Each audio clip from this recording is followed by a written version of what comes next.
ভাই আপনি লিচু গুনে বেচেন না? গুনে বেচি। হ্যাঁ, তো একটু আগে কেন বলছেন যে লিচু গুনে বেচেন না? আপনার কাছ থেকে একজনে কিনবে, তো সেটা আপনি গুনে বিক্রি করবেন না? লিচু তো সৎ হিসেবে বিক্রি করছেন, তো গুনে কেন বিক্রি করছেন না? বলেন না ভাই, কথা বলছেন না কেন? এই নমস্কার।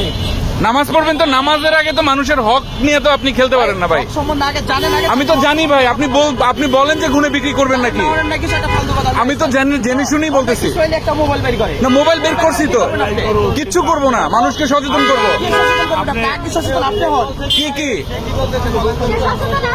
আমি তো সচেতনই আছি, আপনি গুনে বিক্রি করবেন না কেন? আমি তো এটা কিনে আনি না এডি। হ্যাঁ তখন কিনে আনছি তখন হ্যাঁ। কিনে বেচছি।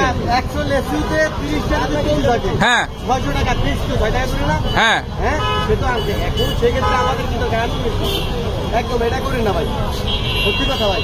এখানে আপনি এইভাবে বিক্রি করবেন, এটা হয়? মানে আপনি মাথা ঠেলতেছেন। আপনার বাড়ি এই জায়গায়, তাতে কি আসে যায় ভাই? এইভাবে এতে নামাজ কবুল হবে না তো ভাইয়া, এতে নামাজ কবুল হবে না।